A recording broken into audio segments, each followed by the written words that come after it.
New Year. Let's start with the Pledge of Allegiance. Pledge allegiance to the flag of the United States of America and to the republic for which it stands, one nation, under God, indivisible, with liberty and justice for all. We bow our heads. Lord, thank you for another great year. Thank you for last year and all the blessings it brought us. Be with us, give us strength to serve those in need and to enjoy all the friends that we make in our service activities and our Lions Club activities. Thank you for a leadership of the city, all those that are serving us, from the police, the emergency personnel to the armed forces every day. We kind of take it for granted when the things are going smooth, but they're there all the time. Bless this food to our bodies. Amen.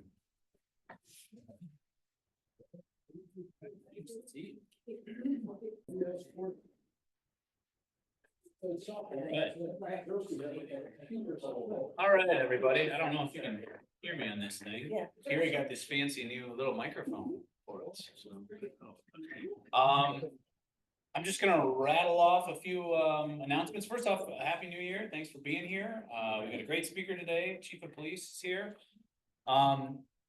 Few things that I wanted to say. First, self-serving. Well, not self-serving. I just have them in my car and want to get rid of them. I have Lions Foundation of Michigan raffle tickets. They're $10 a piece. Top prize, which is drawn in May, you don't have to be there. Top prize is $5 grand, and then they pay 10 places $1,000 each. Our club has 100 tickets. If we sell all 100 tickets, the foundation actually kicks $500 back to us.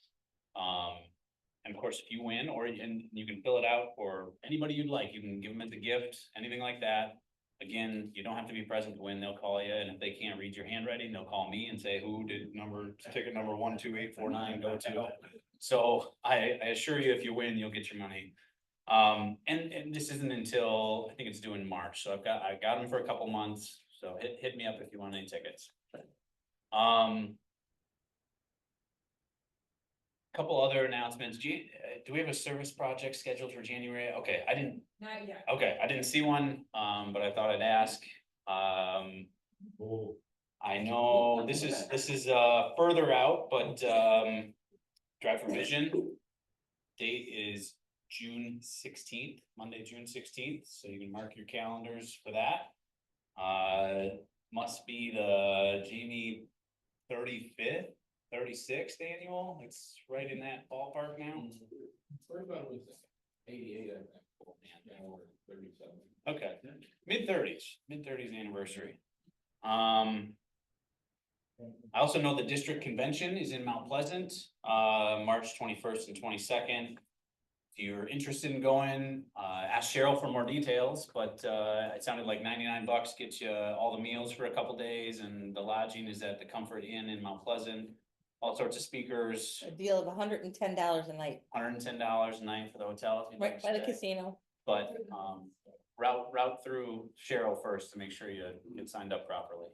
Friday night, we paid for a comedian to come in from Minnesota for our Friday night event. It's only $20. Come in, there's hors d'oeuvres, cash bar, and we have a comedian coming in. A good clean community. Good, clean comedian.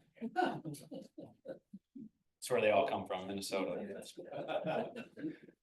What am I forgetting? Any other announcements for the good of the club? Any updates? Want this? So back to that convention, kind of important for Cheryl because she is our district governor. And it is a time so that if you do have that opportunity for that weekend to come up, even if you come up for Saturday and not Friday night, it would be greatly appreciated. You'll have a great time. It'll be worth your time and the money. We have another project going on. Next week is Melvin Jones' birthday. Melvin Jones is the founder of Lions Club International. And we're doing KidSight vision screening throughout the whole country next week. Trying to get publicity, trying to show the public what we can do. And there's 100 different, all 50 states have screenings going on. But in Michigan, we're holding screenings at the International Auto Show in Detroit this weekend and next weekend. And next weekend, we're gonna have a video team there videoing that. Cheryl and I are gonna be driving there Sunday morning early and spend the 8 hours there of the show, helping with the screening. If anybody's interested in doing that, I have a minivan that'll hold 7 people, and we've only got 2 in there. So if you're interested in going for the day to Detroit, I'm driving. We want to be there by 10 o'clock. We'd probably leave at like 7:30 in the morning, maybe 7:15. So just let me know. And if you said, hey, I haven't done vision screening before with the devices, anybody can do it. It's all you do is push a button. It's easy to do. So if you have that interest, love to have you along. If you decide you want to go next weekend, it's open for next weekend too. All right, thanks, Gary. Anybody else? Anything I'm forgetting? Any other committees need provide updates or anything like that? I know it's kind of a quiet time. We just got through the holidays, but. Okay, I know we've got some guests, so I guess I will turn it over to the tail twister. Or one guest, I should say at least. Hello, everybody, and happy New Year. And everybody remember their pen, right? But there, if you don't have a pen, just put your hand up. What's that? I appreciate your goal. Everybody else was good. Rob was not good, but he paid me already. So I guess that's me. Yeah. Happy Bucks. Anybody? I'm got a couple happy bucks. Been so long since I cared about the Lions, and it's really fun to watch the Dodgers. You gotta be happy about what's going on with that, regardless if you watch football or anything. It's just fun. So. Yes. That's to follow on that football thing. Michigan finishes the year with a victory over Ohio State and then Alabama. Yeah, Pretty good. that was really good to do that. Any other happy bucks? So here. The line. I'll put my happy bucks in. It's not as much as I'd like to because I took a lot of money off Mr. Gary last week in Hilton Head. But the next day I gave it back. And Gary. One happy buck, had the weekend with the 7 grad kids and all my kids up skiing in Boyne. So having 15 of us together in a house for 2.5 days was a riot. We're fortunate to be able to do that. And on a football note, the Bears beat the Packers. Go Bears. They beat the Packers, and there's nothing better for a Bear fan than that. The moral there. Yes. Okay, anybody else? And we have one guest, is that correct? Yes, yes. Yeah. I didn't know who you were coming with, and you gotta introduce. I'm coming with myself. Start. I reached out, I am new to the area. My husband, well, first of all, my name is Brianne Jers. I am here with my husband here in Grand Rapids. We are transfers from north of Boston. I was a Lions Club member of the North of Boston N33 Club, and received the Heart of the Lion Award before I became a member there. They received their charter in March of 23. And so I worked in nonprofit. My husband is the new senior pastor at Trinity Lutheran Church. So we've been here since October. So I spent the last part of the year getting us all settled. I'm, getting reconnected and re-networking with this lovely community. I'm excited to be here in Grand Rapids, connecting with you all. So I'm looking for employment and, excited to, get to know all of you. So excited to be here. Yeah.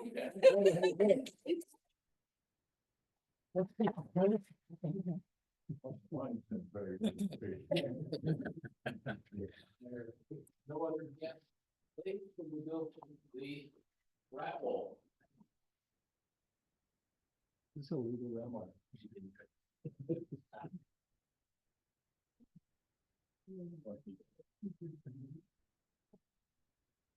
And then for those that don't know, first ticket gets $5 back. Second ticket gets a shot at picking the white chip out of the bag where we're have left. Roll it. What? I'm sure you roll it. Good. They did a couple of tickets on the bottom. I bought one. Okay. So buy tickets. I don't like we'll have our guest. Oh, she's walking away from me. Yeah, she do phone thing. She's coming on there. One to start. Okay. All right, last three digits, 549. Got Brady. She just got her So mind. lucky for that. Okay, sure. Okay. And then next one. It doesn't feel like a mine's funny without natural tickets, right? Last three digits, 581. Yes. Okay. Oh, geez. Okay. Good luck, Gary.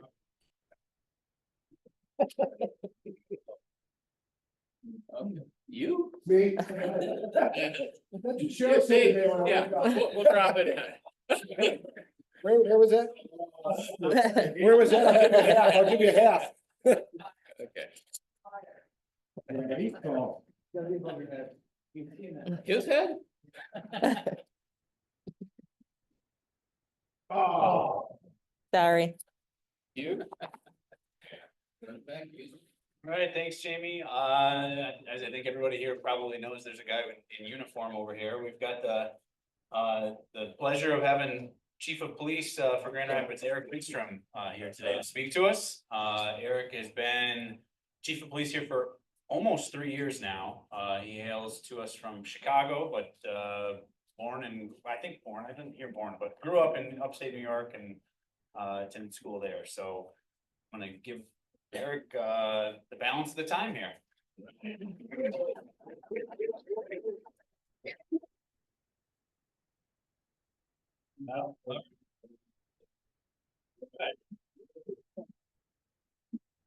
No, Mike? Yes, Mike. Yeah, you can. I actually had scholarships.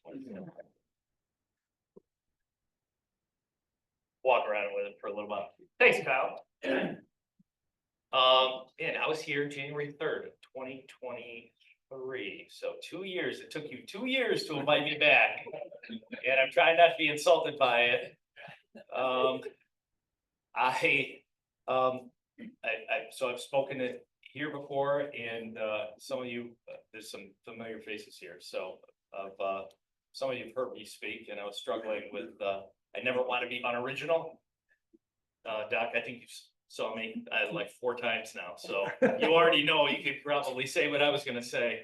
So checking with my 11-year-old daughter, I was like, "I had the Lions Club last night. What should I talk about?" First she thought it was about football, and then she's like, well, Tigers has stripes and Lions don't, so you got to focus on that. And so I didn't get that much. So what I thought maybe I'd talk about the future. And I think Shelley was mentioning how optimistic you are. I'm a very optimistic person. I think that's the only way you can be a successful police chief, certainly in a city. And we have a real good 2025. But last time I was here, January, wasn't here. It was at I want to say Fifth Third building. Yeah, Last bunch. University Club. Yeah, University Club. We were coming out of a difficult time, and it's funny how timing works. We had an officer who shot and killed a man named Patrick Leoya on April 4th. So I started the job March 7th, 2022, and then April 4th, Patrick Leoya was killed. And nobody was inviting me places shortly after that. So you guys were one of the first to be like, come speak to us. That's good. And there's night and day difference, but we're not through that whole episode yet. In fact, the court just decided that trial is going to be in April. The end of April 28th is the date the trial itself is scheduled to try. So it's not something that's totally in the past. It's kind of defined my whole time here. And but the city looks different. Police department looks different. When I started and was dealing with that, we did a full review of all the policies, and I changed so many use of force policies, and our training is changed. We now have phenomenal use of force training. So when I was a new police officer, I went to the Chicago Police Academy 25 years ago. And how they train you to deal with an individual who is resisting is boxing. So I learned how to box. And if you think of it from a point of view of a police officer trying to arrest someone who doesn't want to get arrested, and you say, okay, you have to win a boxing match every time that happens. Well, number one, it's not very effective because you're fighting boxing as you fight until somebody falls down. So if you have to punch everybody in I actually broke my hand early on in my career from hitting somebody whose head was much stronger than my hand. But also in this day and age where there's surveillance cameras everywhere, everybody's got a video camera on their phone.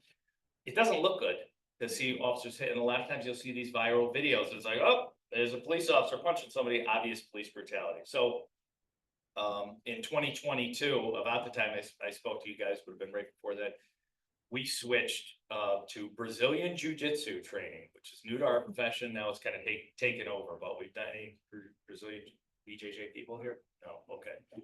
It's impressive, but it's control holds and it's using your weight and it's working as a team.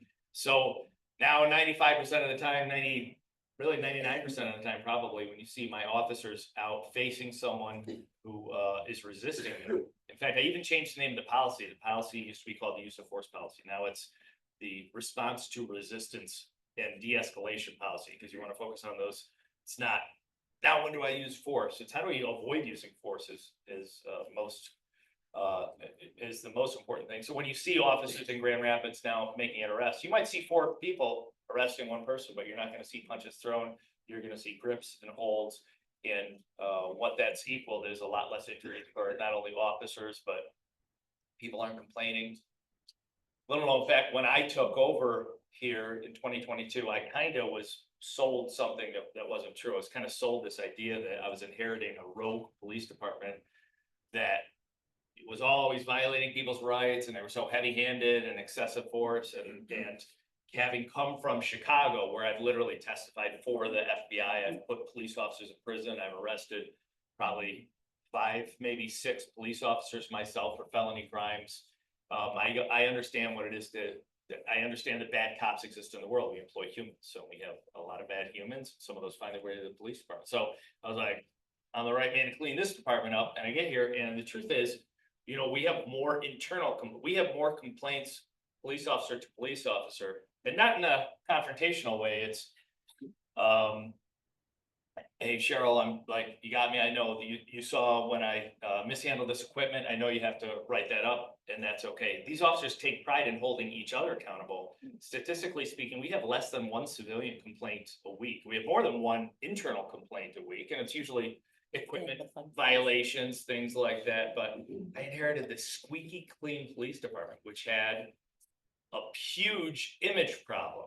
And then as I'm learning that, of course, we had the Patrick Luoya incident, which was what a lot of people there's people whose seems like their entire sense of being exists on just attacking the police. And they're just wait, just give me, I told you. After that killing, there were dozens of people that showed up at the city commission meetings screaming at the mayor and commissioners, we told you this is what this police department was about. We told you this is what was going to happen. And it's not what the police department's about. And now I'm not making a judgment call on that one shooting. Also, I don't think it has anything to do with me. However, in the 10 years prior to my arrival, there were 3 officer involved shootings. Since I've been here, there have been 8 now, which statistically is highly improbable, but only 1 controversial one. The other ones we've had officers shot at. Fortunately, I haven't had an officer seriously hurt. I had a K9 that was stabbed 8 times, who's now back on the job miraculously. It was one of the craziest things I've ever seen. I was watching it in real time from a drone with thermal imaging, and because we're all about avoiding the use of force, a man who had been shooting at police officers fortunately missed. Strangled a child who was one of his neighbors. He was, in some sort of mental rage induced by PCP or some other substance like that. Was on his roof shooting at police officers. We did everything we could not to have to use deadly force. We sent an Eli, the K9, and we were watching it in real time with our SWAT team. This is our last chance before we might be put in a deadly force situation. We'll send the dog in. And he was armed with not only a gun, but also a knife. He stabbed the dog 8 times. And I saw the dog managed to run out before it collapsed. And I saw the dog's handler pick him up. And on thermal imaging from where I was watching, you could actually see the blood spraying out of the dog. And we were just all devastated because we knew no way this dog's gonna make it. And fast forward about an hour later, I was up in the animal hospital on Plainfield. And the vet at 4 a.m. in the morning, they had a whole team there and they're going. And I'm like, they give this dog about a 50% chance of living. And now the dog's back at work. I saw the dog the other day, so miraculous. But that's just one example of all the things you don't really hear about. It might make the news cycle for a little bit, but we have taken on average over one illegally possessed gun every single day since I've been here on the street. I think we took 500 last year, and you don't hear about it because there's not a shooting involved. It's careful, safe planning. We just have such a professional group of police officers that, all right, I can talk for too long. All right, I gotta narrow it down. This is scheduled for 4 hours or 5?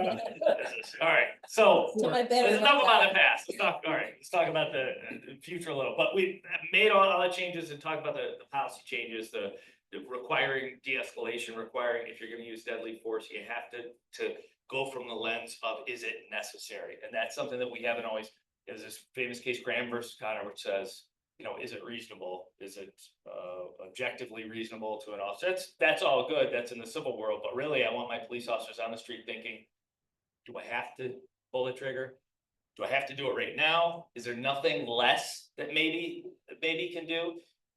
Putting that into policy is one thing. Policy is easy to do. I could just go in the computer, change it, print it, but then it's about training. So we have a huge training culture here. Our officers train every 3 months, including scenario-based training where they're out actually with role players and things. We got the city to buy us these amazing virtual reality headsets. Should have invited you guys all to come to the police department to check them out. They're absolutely amazing, and what they do is allow us to save money on rounds, you know, training rounds, ammunition, even training rounds cost money.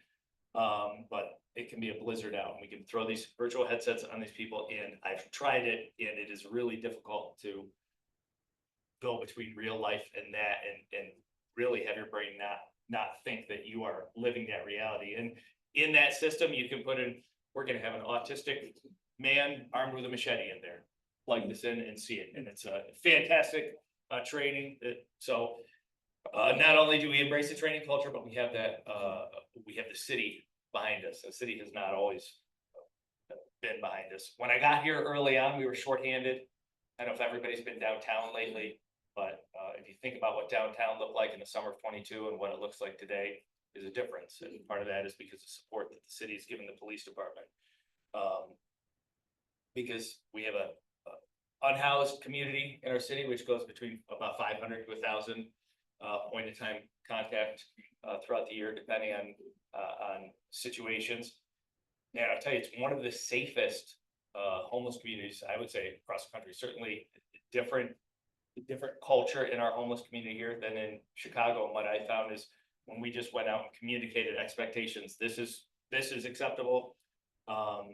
You know, we don't want you camping here. We want to make sure that you're safe. These are the reasons. This is question of what compassion looks like to people is something that I've had to bring up a lot. We had I don't know if I told you this story last time, but plug your ears if you heard this about the woman who actually was camping out in front of our police station earlier in 2022. Does that sound familiar? No. All right, I'm gonna roll with it then. Her name is Kay. And Kay, this has, I'm gonna tell you ahead of time, this has a tragic ending, but there was a woman through a lot of the controversy about how the city's gonna react to our unhoused population. In case you didn't know, there's a bed for everyone in the city.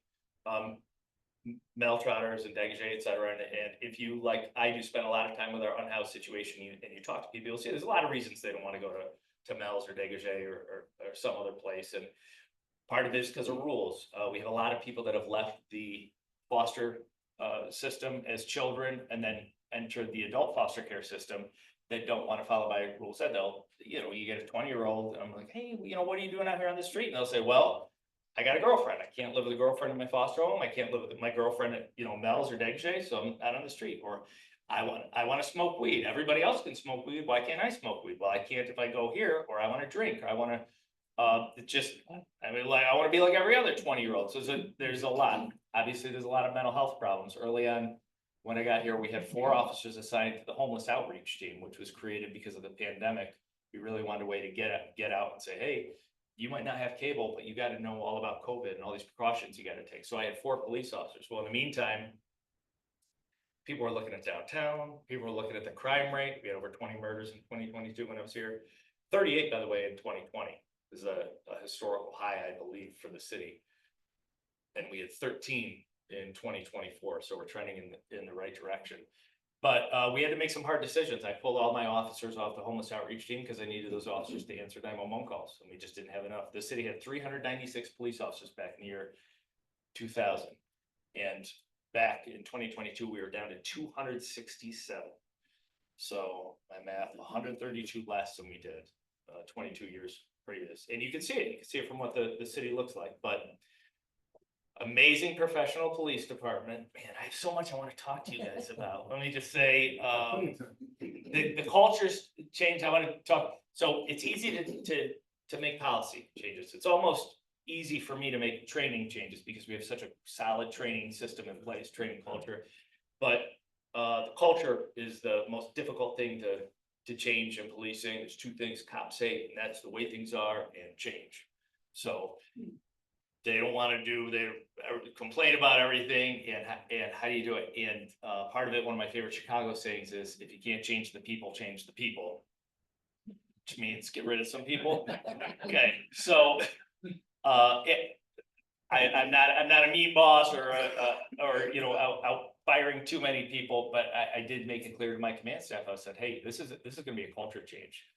We are moving to, we cannot be seen as an occupied army. We cannot be us against them and make this work.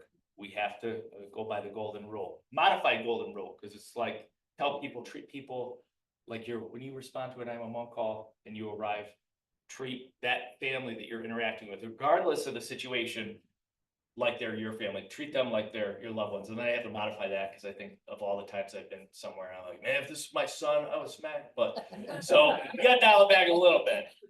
And it's a culture change for a lot of the old, my generation and older. It's, I'm a cop, do what I say, you don't do it, you're going into handcuffs. And so we have 2 new deputy chiefs since I've started. Half my command staff is new, and it's everybody with the vision that we want to be the best.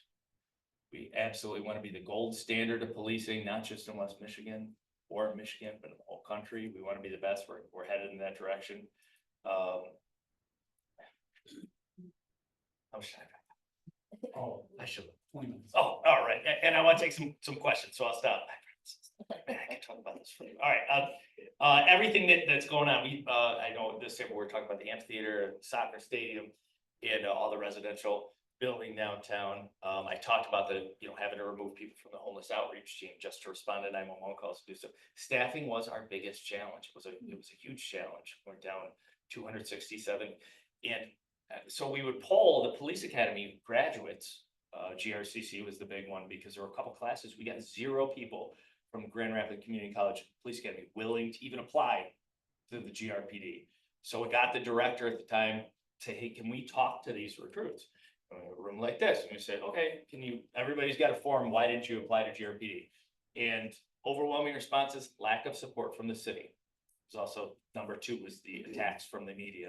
They know that we're the big media market, we're gonna be in the spotlight. So if you go to Kent County, you work, no offense, Kent, they do a great job, but Kent County Sheriff, they're not going back to back 911 calls, so they're not working quite as hard. They don't have that media scrutiny, and they think they have the full support of the county or the sheriff, and they're just saying, the city doesn't support you. Why would I go work for a city where the city doesn't support you? So I know we had an image problem. One thing about culture, and this supervisor's moved on, but we had a shooting at the Blue Bridge, and I believe it was summer of 2022. If anybody remembers, we had 4 people shot on the Blue Bridge. It was a hot summer night. And the next day I come in and I was like, oh, we had 4 people. What was going on there? And it was very clear. I got my detective team in there. Are like, okay, it was an illegal party. They actually had a DJ that dragged a turntable up there and speakers. It was like 2 a.m. in the morning. It's all on video. We've got 2 people with guns get into it with 2 other people with guns, and they start shooting at each other, and everybody gets shot, and then everybody runs away. So, okay, does anybody have a license to carry, or is anybody? No, everybody's wrong. everyone's committing a crime here and all the ones are superficial, so everybody's gonna be okay. And I was like, okay, well, now I know what I'm gonna tell the media, the detective, the lieutenant at the time, said, no, chief, we don't talk to the media here, we can't possibly. I was like, talk to the media, what? No, it's an open investigation, everything's an open investigation. If you've heard that before, there's no response from the police to say it's an open investigation. That used to fly back in 2000 or so, before everybody expect answers in real time. And if you notice from all the officer involved shootings I've handled, including Patrick Lewis, I get the video out as soon as good or bad, get it out as soon as possible. Let's talk about it. Tell you what I know. And this lieutenant, which has since moved on, was like, nope, we're not. And I'm like, yep, we are. And here's the reason. The reason is, here's this historic, kind of cultural icon downtown, the Blue Bridge. Here's what the story is going to be. The story is going to be 4 people shot at, the Blue Bridge, center of Grand Rapids. Downtown is unsafe. It's out of control. Don't take your kids there. Don't go to Rosa Parks ice skating because you'll probably get shot and it's out of control there. It's like, we have a very safe downtown. There are other downtowns in the country. I've seen some of them. They're not safe. Like, this is a safe downtown. If our message is, yep, we're not going to talk about these 4 people shot, like, this is going to be a disaster. I'm just going to go and say, yep, it's 4 idiots who are breaking the law 100 way through. They were at an illegal party, had illegal guns, they weren't even supposed to be there, and then they shot each other, play stupid games, win stupid prizes, that's it. And that was the story, and I was like, oh, okay, I guess if I'm not illegally carrying a gun at an illegal party at 3 a.m. in the morning on the Blue Bridge, I won't get shot, right? And that's it. And that was a culture change, which we've pushed. No more open investigations. If it's the real answer, if it's a murder and I have non-public information that's going to tank a case, then we're not going to talk about it. But if it's, let's get this information out to the public, because this is, I don't want to say it's us controlling the narrative, but it's us, like, the news is going to be on every day. And if there's a police story, they're going to run the police story, whether they have my point of view or our point of view or not. That's up to me. And I'd say, oh, we have the chance to to tell them what happened. We have to go with it. So culture change has been a big thing, and we have such a young department now, this generation, for all the terrible things you can say about, like, our 20-year-olds or so, that they just look at their phones all day and they don't know how to talk to people, all this other, some of the kindest, nicest police officers, totally different from my generation. Not that there's anything wrong with our generation too, but the mindset of our police officers coming through, look at recruiting material. I got hired, I started in Chicago in 2000, and recruiting material, like, if you looked at a policing brochure, it was like a guy in SWAT gear with a machine gun rappelling from a helicopter, with like a dog with a helmet on next to him, and everything was like, whoa, like, are you a good shot? Do you want to kill bad people? Like, join the police department, like, right. And that's our people like, yeah, okay, I'll do that. It's a totally different world now as our profession has modernized and gotten better. And we're getting people, when I get them in for the final interviews, like, why do you want to be a police officer? Well, it's a calling. I want to help people. I want to help people. You come to the right place, and we're headed in the right direction. I had so much to talk to you guys about. What's the most there was an election. I don't know if you guys heard, 2024. And one of the candidates, a guy named former president, now President-elect Trump, they was tried to assassinate him in Pennsylvania. And then it was the Republican National Convention. And then they made the decision, the first place they're gonna have a campaign stop after the convention and after the assassination attempt was gonna be in Grand Rapids, Michigan. And it went off perfectly. Although logistically, it was the most difficult thing we've ever done here as a law enforcement community. I had police officers from I was calling tribal police. I'm like, I don't know how to pronounce your police department. I need your cops up here. All right, we'll send them. So we got it done. And if anybody was downstairs or passed by, you'll see, I begged the fence company to donate. We didn't, there was a concert going on, the name of it escapes me. There was a concert up in Belknap Park. All the city's fencing were used at that concert. So it was like fencing all over there. And then the campaign calls are like, the Secret Service really calls are like, the campaign's coming in, 3 days. I'm like, I don't have any fence. Where do I get? So I'm calling people. It's like, hey, you know somebody's cousin that I work with. I literally got a brother-in-law of a police officer who worked at a fence company, and Somehow we got all this fencing donated. So, you know, Fencing songs. is that it? I don't know. It was Rob Feenster's brother-in-law. Whoever it was, they came through, they did it all in, they wouldn't take any money, they did it for free for us. And set it up, it was fantastic, and it was better than the city fencing, you know, it was like this high, city fencing was like this high, so I was like, this is amazing, everything went off. Without a hook, and then we were like, fine, I had ordered every single police officer, you know, you're on vacation, nope, you're coming in, because we need about 7,000 people for this, and we only have, you know, a couple hundred. So every police officer came in. From across the region, we had it all done and it went off without a hook. The former, now future president again was a few hours late. I think we were all standing outside for hours and hours and left. And then Vice President Harris came to town to Riverside Park. A little easier geographic footprint to navigate here, but still like, man, we were exhausted. Everybody's on overtime. And then you get the phone call like, oh, you know how President Trump, you know, he's got this thing where he always comes to Grand Rapids, like the last day before election day. Was like, I've never heard that. I was in Chicago and he never came there. And I didn't agree to any of this. Like, yeah, he's coming. So we had to do it all again, one more night, and for an exhausted and overworked police department. And really all of our friends in the areas, sheriffs and state police, everybody else who stepped up. We are so thankful that this election season is over.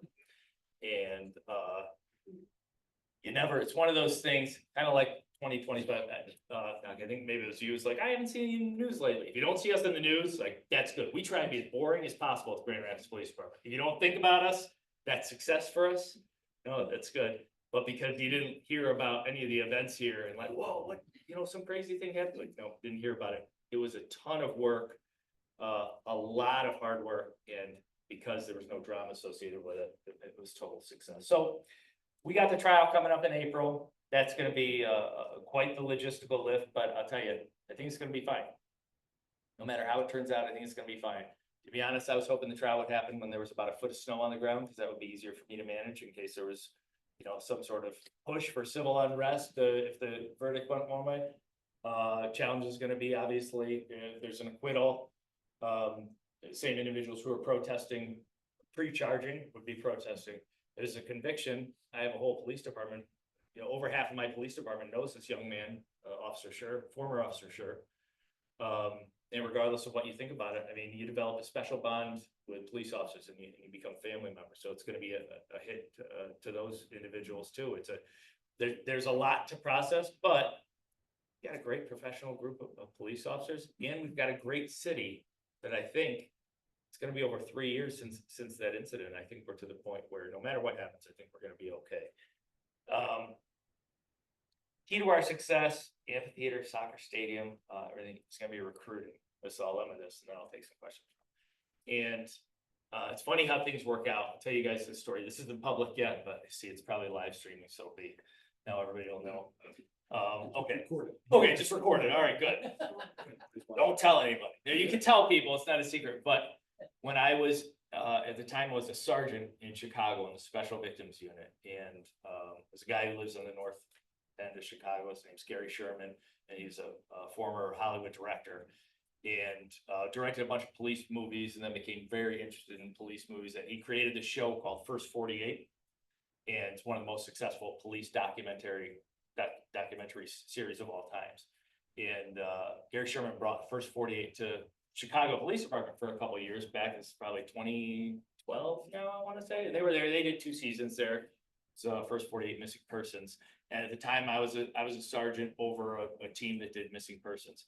And the resistance in Chicago, kind of like how he described the Blue Bridge incident, cops are not very open, welcome, be part of the family. We're very much guarded, cynical. We don't trust anybody. And they came into the Chicago Police Department with their cameras and their microphones. And I want to say 0 people wanted anything to do with them. They're like, oh, there's a missing person. Can we follow you? Like, nope. Resistance. So kind of took pity. And I'm like, these guys aren't making $1 million. This guy's job is to carry a mic. He's probably getting paid $12 an hour. This is his job. So I would invite them. I'm like, you want to go come along with me? Come on, let's go. And I culturized it into the department as best as I could. And they ended up putting together a couple seasons. with a lot of my friends and me being like, it's okay, these are good people, and they earn the right to be there because they proved themselves to be nice. And the end of that first season, it airs, and then you like walk through the grocery store and people will be like, oh, Chicago, I saw you guys, you guys do a great job and you care about the community, all this narrative that flip because they're actually seeing in real time what these wonderful detectives who are very guarded do. That was, over 10 years ago now. And Gary comes up, he actually, I didn't know this, but he has a house in Saugatuck, and he calls me a year and a half ago now. I was like, hey, I want to take you out to lunch. And he comes and we go to Pin, the Indian restaurant right here on Bridge Street. And we're just talking. I was like, oh, you want a tour of the police station? He's retired now, he's not doing any, film stuff or whatever. And again, we had a great lunch and was really impressed by all the things we were doing in the police department. He goes, and a month later calls like, hey, I'm gonna be in town again.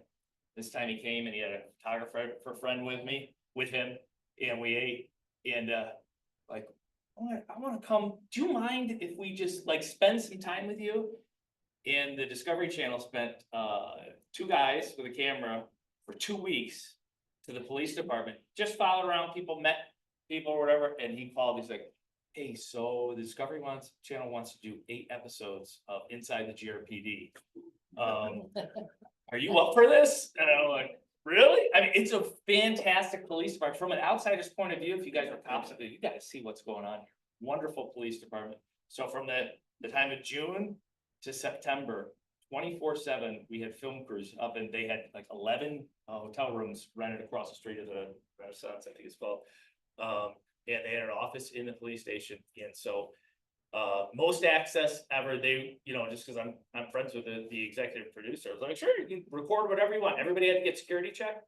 I'm like, we are an open book. We're proud of everything happening. We're gonna make mistakes, but come on in. Discovery Channel said we love it, and we're gonna do 8 shows. So in March, expect you guys all to tune in, because then you can really see all the me bragging about stuff, to see it in real life. You'll be like, we really have a good police department. Now, one of the things he created the show First 48. And if anybody hasn't seen the show Flint Town on Netflix, if you have the opportunity, has anybody seen Flint Town that's willing to say they've seen Flint Town? Got to see Flint Town. If you have, it's wonderful. I watched it. It's probably 4 or 5 years ago. I watched it. I was still in Chicago at the time. And what Flint Town is it follows the Flint Police Department. And in Chicago, it's not at the pinnacle of greatness in Chicago when I was there. It was, the riots and everything. A friend of mine, captain friend of mine, was like, hey, watch this. You'll feel better about Chicago. And I watched it, and it opens up, a Flint police officer's like, knock on the door, and a guy opens the door, he's like, what? He's like, call 911, you want to report a robbery? And he's like, yeah, on Tuesday, and it's Thursday. He's like, well, we've been busy. And I go, what? And here's a police department. They used to have like 400 police officers. Now they're, the population declined too, but they're down to like 96, and the state police is over. So it's just, but very compelling TV. And I liked it so much. I was like, oh, I hope there's a second season of Flint Town. I want to see it. Like it's terrible. And it was amazing, wonderful TV. But one of the things I said to Gary, and the team there when they came in, I was like, I love First 48. I do. I love Flint Town. I want to watch it. But if you think that you're gonna come make a show about how, people are getting murdered all the time, and I was like, we're not having that many murders. We're gonna have less murders. You better find something else to talk about. Like, we're not interested in Grand Rapids because it's murder capital or whatever. We're interested because of all the things, all the wonderful people that work in the police department, all the positive things happening. So it's gonna be a different show, kind of like that you haven't seen. So, all right, I've talked enough. On and on and on. How am I doing on time? I think it's just left 5 minutes. 5 minutes. I got 5. Does anyone have a question? Yes, I got a question. My question is, on TV and the news, we see other politicians suit up, you carry, you got like supervisor. That is a good, yes, and I don't do that for the good reason, which you think, no, I kind of do. So here, when I started here, I was, obviously I was a police officer in Chicago, and the licensing process in Michigan is much easier if you're already a police officer at someplace. I can prove I went to the police academy, had all this continuing education. They're like, all right, Eric, you got to do like 4 days of training and take a test, blah, blah, blah. And you got to schedule everything. So I scheduled it, and I was scheduled to be licensed like 2 months into my time here. So I was wearing a suit every day and I was, back in Chicago, I tell you, I would never wear my bulletproof vest. Don't tell anybody with it. Never wear my vest. Once you reach a certain rank, you're like, I'm a keyboard warrior, so these are really uncomfortable. Never wear this duty belt. I always wear a pancake holster. Maybe I've got handcuffs, but that's it. Better for the back, you know. But I got here and I was just in my suit. Everybody knows I'm not licensed yet, and my internal affairs sergeant is just chatting. He's like, "Oh, new chief," or whatever. He's like, Well, it's like last chief we had from outside. It was a guy who came from Florida, Pinsky, whatever. He's like, he lost respect from the men right away because he came in and he didn't even wear his duty belt or his vest. He just walked around exactly how I walked around like for the last 5 years of my career, and like just walking around. I was like, so what are he's like, oh, the real chiefs, they wear their vests and their duty belt. And that's one of the things that I promised in my head not to do, was like, I want to change the culture, but I didn't want to change any good parts of the culture. So I know I've had this for many years. These are not good for your back. They're not going to ride in cars like this. There's all sorts of reasons that this is uncomfortable. But the truth is, I'm one of them, and I want to leading from the front in any way I can, and this is a small way I can do it. So I wear this every single day, unless there's a reason, unless I'm drinking alcohol. I'm just kidding. Very rarely when I drink alcohol. Yeah, sir. Have you looked into the burnout technology? You said Burnout. Burnout? No. RNA, they shoot non-deadly. No, not familiar. Are you a salesman for? No, no. Alright. What sort of, I mean, I guess you shoot them and they hit them with a chemical and it debilitates. Huh. Debilitated. is it tested? 20 We could be a minutes. test. We could be. Yeah, it's- I'll tell you, the less lethal, we have a couple less lethal options here. We have the newest tasers, which, tasers that I was trained on, the maximum distance is about 25 feet or so, but optimum is 7 to 21 feet. Effective range. The new tasers that we have is effective up to 40 feet, which is all the difference in the world. They say 21 feet with someone with an edged weapon like a knife is as close as they could get without you transitioning to deadly force. So I will have my gun out if you're 21 feet, if you're 40 feet, and I can hit you with that. We have beanbag guns, which we're transitioning out of because we just purchased pepper ball launches, which is kind of like a paintball gun, but they shoot pepper balls. So number one, they hurt if they hit you. Number two, if they hit near you, then they just burst a cloud. Yeah, and very effective. Yeah, sure. You talked about the culture and the perception in Grand Rapids downtown being safe or not safe based on how you communicate to. Chicago's gone through some awful Sure has. PR for their downtown area. Yeah, they are that 100% deserving. I was there for the riots in 2020. That was handled absolutely. Well, one of the challenges I had when I was being interviewed for this job was, why should we hire somebody from Chicago? Because Chicago's so screwed up, kind of thing. And I was like, I'm not bringing any of the challenges of Chicago with me. I'm just bringing my experience dealing with the challenges. And I was at the time I came here, I was a commander. I had been a lieutenant downtown Chicago. I've been a captain on the south side, so I had that experience. But I saw so much of what I learned in Chicago, well, as a police officer, all the way up through the ranks, was how not to do things. Yeah, I've worked with some of the greatest police officers in the world, but also some of the worst. And so, yeah, but I haven't been back to Chicago since I moved. I'm not avoiding it. It's just, I don't miss it. And I think it's probably hasn't quite hit rock bottom yet, but it's a great city. It's just gonna come back. Yes, sir. So what is your top 2 or 3 resolutions for 25? Okay. Spending. Department. Oh, okay, I was gonna say spend. So I am, this is gonna be half personal, half, I am, as some of you may be, I am a little bit of a workaholic. And, it's something I very intentionally over about the last 6, especially it was easy to be a workaholic when I got here because we were in total crisis mode for forever. And it's something that I have a 13-year-old son and an 11-year-old daughter. And I just said, I am going to purposely carve out, on Mondays, Wednesdays, and Fridays, I leave at 5 p.m. on the dot, no later, unless something terrible's happening, which often does. But otherwise, it was me at my desk till 7 or 7:30 or going to meetings. So I used to say yes to every single meeting invite that I got. Now, if it conflicts with some family stuff, so however more time for my family. But the biggest thing that we have going on is, the point of me telling you the TV story, other than that it's exciting in itself, is that there's no financial benefit for us. Obviously, the Discovery Channel will make money. The benefit for us is we spent $200,000 on a recruiting campaign, which they did a great job creating videos and a website for us back a couple of years ago, and it's been great. But we can't keep shelling out 200,000 here.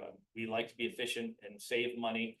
And when I sat down with these TV people and talked, it was like the only benefit is messaging, just because I see what a great police department is, but we haven't been good at messaging. So messaging and marketing, and number 2 is recruiting, because people are going to watch this and say, that's a real police department. They do things right. They're professional. They're nice. It's a family environment. I want to join that. Recruiting is the number 1 challenge. And my goal for this year is to hit 302 is what technically our budget says we're budgeted for. I think we're at 298. So we'll hit that in no time. I already have authorization to go to 312. And then I have assurances from mayor, city manager, and some of the commissioners that they know if the amphitheater opened tomorrow, soccer stadium opened tomorrow, it would be a mess. We couldn't handle it. I'm already ordering my officers to work overtime. These are mostly young people. They can work a lot harder than work a lot more hours than I think I would be comfortable with, especially when they're working the overnight shift. But at the end, they get burned out and they're tired. And recognizing that you can't run the world on overtime anymore doesn't make sense. So plan ahead, get those officers in place, because 2026 is going to be here in no time. So my New Year's resolution is we're going to fill the vacancies. If anyone's looking for a job. Do you get recruits from Grand Valley or no? Just DRCC? Okay. No, well, so we sponsor, Grand Valley is where we sponsor through Grand Valley and through GRCC, but also if recruits pay themselves through and go through and are not sponsored by someone else. Used to be, we were one of the few departments that sponsored over the past couple of years, because our whole profession across the state, really across the country, has taken a hit. And we were like, what else can we do to recruit? The state passed like a $25 million one-time grant that any police department that wanted to sponsor, they could pull from that money, and that money ran out. I think they re-upped it. So we used to have the edge because, hey, we'll pay you to go to the police academy and then you can come here. And people were like, okay. But now so many departments were doing that. But yeah, we'll pay to go through GRCC, GVSU, and then any department, we'll get them from Ferris or from all the way across the state, really. Yeah, we've been doing good with laterals. Yes, sir. That's last question. You may not have the answer for it right away. Our mission is to serve those in need in the community as Lions Club members. Is there an area that needs service that you can think of that isn't being met? And you may not be able to answer that now. Any specific? I mean, it is, the complaints I hear is like, it's kind of a tale of 2 cities. The 3 Towers project down at the old Charlie's Crabs, what the symbol that there were like, mini protests with that because, oh, you're spending all this money. Well, you're giving tax breaks to build houses that, no one can afford. If we're living in the 49507, we don't have the money, gentrification is going to push people out, whatever. So there is, let's put it this way. Let's talk about race for 1 second. Since January of 2023, there have been 37 murders in a city with the vast majority Caucasian, over 55 or 60%. We've had 0 white people murdered in that time. In fact, I think in the entire time I've been here, there's probably been 60 murders or so. We have had 1 white person murdered, and that was a domestic situation. All of our murders are in geographically pretty much the same area. The violent crime is in the same area. And so when I live in the city, I live by Huff Park on the northeast side of town.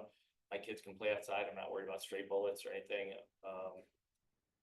But my goal is to make every place in the city equally safe for everyone, so everybody feels in. And the truth is, if you look statistically, Grand Rapids is a very safe city in the aggregate. We don't live in the aggregate. We live in the positions that we're in.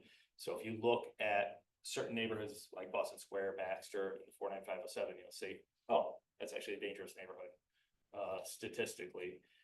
Economic development, I think would make it, I don't have, you know, sometimes the answer is handcuffs. Somebody's willing to shoot somebody, putting them in jail improves the neighborhood, putting them in prison improves the neighborhood.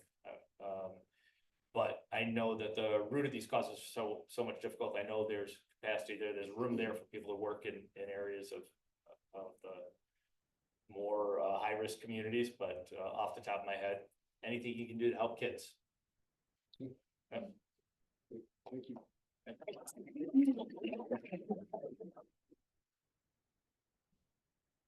Chief, thanks very much for your. Oh, my pleasure. Thanks for what you're doing for our community and. Okay. New coffee. I love coffee. Thanks for taking the meeting. Yeah, oh, of course, yeah.